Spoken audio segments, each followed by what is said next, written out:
Hey everybody, I'm Jaeden, aka the Terrible Australian of supermarcy.com, and welcome to my video review of Jeff Nichols' brand new film, the sci-fi film Midnight Special.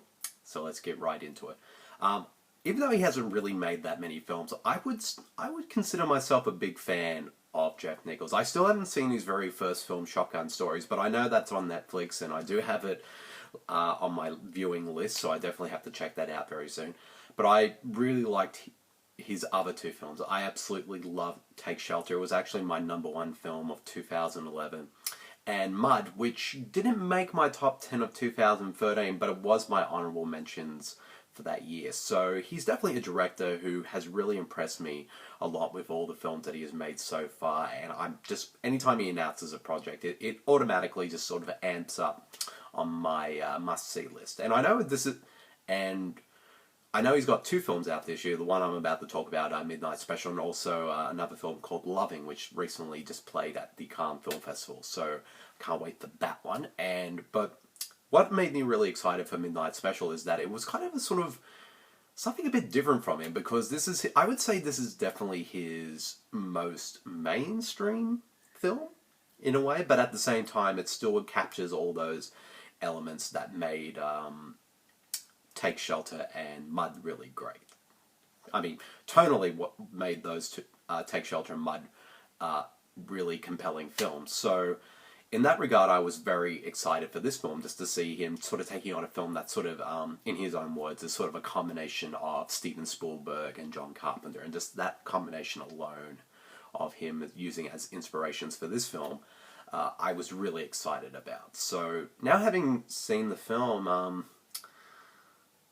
unfortunately, I found this film to be a really big disappointment, and like I said before, it does sort of capture the tone. I mean, he recaptures the sort of the tone and style of, Take Shelter and Mud in this film, but unfortunately, it just didn't really engage me as a viewer, and in fact, at times, I just found the film kind of dull. And I think one of the main reasons for that is, first up, and I agree with a film critic who mentioned this on Twitter a few months back, is that this is a film that feels like it's missing a first act. Like, it's pretty much like the whole film is basically act 2 and 3, but there's no first one. And we kind of, like, the film just pretty much starts out while the father, played by Michael Shannon, and his son, played by newcomer Jaeden Lieberher, I probably butchered his last name, so forgive me, already on the run with Joel Edgerton's character. So they're already on the run, but yeah, I mean, but the problem is though, since it's already kind of, when it starts off that way, we're not really sort of introduced to these characters in a way that, like, we don't know, like, who they are or what's their motivations and their and all that. Like, it's not to say as the film goes on you kind of get a bit more about them, but it kind of feels like we don't sort of.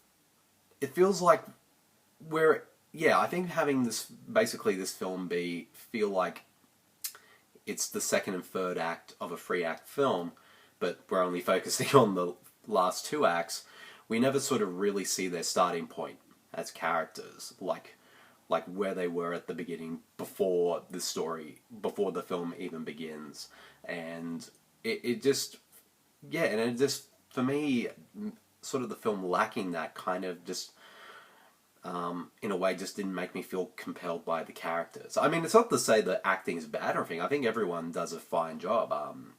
Michael Shannon, Joel Edgerton, Kirsten Dunst, Adam Driver, who arguably is the only one who actually does have an arc in this film, because his character is introduced, sort of just comes in at a point in the story, and we sort of follow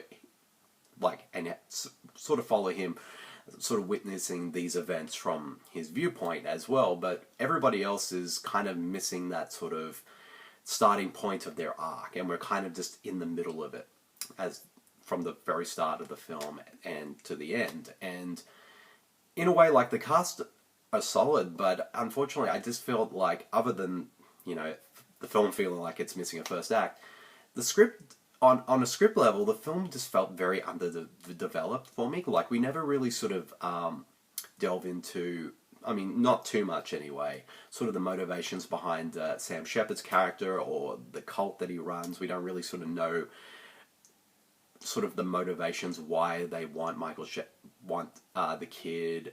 We kind of do get hints here and there, but it just but I kind of felt like I needed more. We needed more of that. And I know this is a film that's sort of striving that's not to spoon-fed, information to the audience and sort of let the audience sort of figure out stuff for themselves. And that's fine because I love films when they do that. But unfortunately, though, by doing that in this film, I just didn't find any of it interesting. I just didn't find the characters interesting or the story engaging in it. And at times, the film just became a bit dull, and I just wasn't compelled by it at all. And even though there are some really good sequences in the film, particularly sort of the scenes where, minor spoilers, Michael Shannon's son kind of uses his powers, those scenes are actually quite well done. And also the ending kind of lacks that sort of sense of awe and wonderment that a film like this should have had. And in fact, it kind of reminded me of an ending from another film I saw last year, which I'm not going to say because, that would go in spoiler territory. It's not like it's a twist ending or anything like that. It just, it just sort of reminded me of another film's ending. So in that regard, it just didn't hit me as emotionally as it could have been. So, I mean, visually the film looks great. It's very well directed by Jeff Nichols. But I just feel like it kind of, for me, it ended up being sort of a bit of a dull and kind of emotionally cold film at times. And I think that was just due to sort of the undeveloped aspects of the film in terms of story and characters. So, I mean, it's a watchable film. It's not a bad film at all. And, there are a lot of people out there who will probably, like it more than me anyway. But, yeah, for me personally, it just, it just didn't really work. I just felt like it could have been better, or at least it could have been developed more as a film.